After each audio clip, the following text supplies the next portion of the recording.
Greetings, Benjamin J. from BENZTRAINZ with another in the series. Well, what you're looking at is an original Commodore Vanderbilt.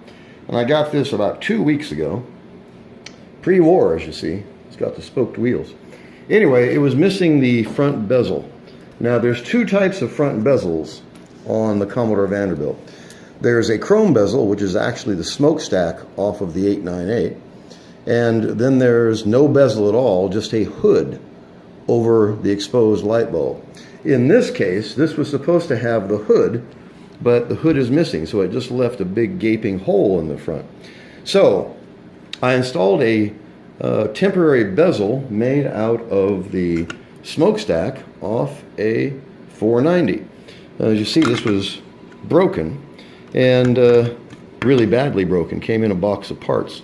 So you don't think you're going to use it for anything, but however, if you saw that smokestack off, you can see I just hacked it off with a hacksaw and then dressed it down flat, and you can then just press it into the hole in the front of the Commodore Vanderbilt. And although it's not perfect, it does give you a bezel instead of just an open hole where you can look through and see the light bulb.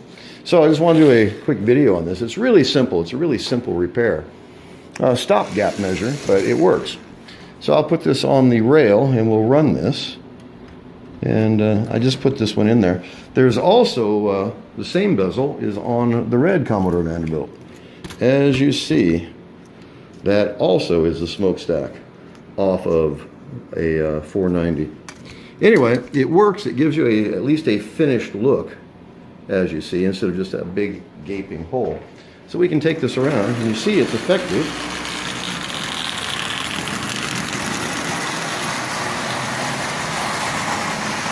And the light bulb lines up directly behind it, as you see.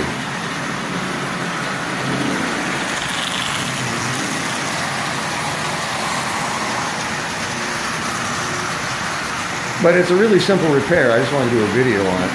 I've done this a couple of times now. And although it's far from perfect, it does give you a bezel on the Commodore Vanderbilt where you had none before. It definitely looks better than a big gaping hole, as you see, and it gives it a finished look. And so when I get the bezel, just snap it in position. But in the meantime, this is a great stopgap.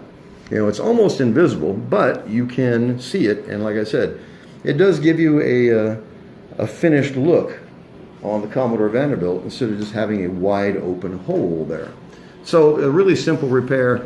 And just like I said, I just hacked this thing off and then just dressed it down flat on the bottom and inserted it in the Commodore Vanderbilt. An instant front bezel when you're missing one. Not perfect, but it works. If you painted this silver, no one would actually even know it. Anyway, I just wanted to do a quick video on this. As always, if you have any questions, feel free to drop me an email, BENZTRAINZ@gmail.com. And as always, thank you for watching.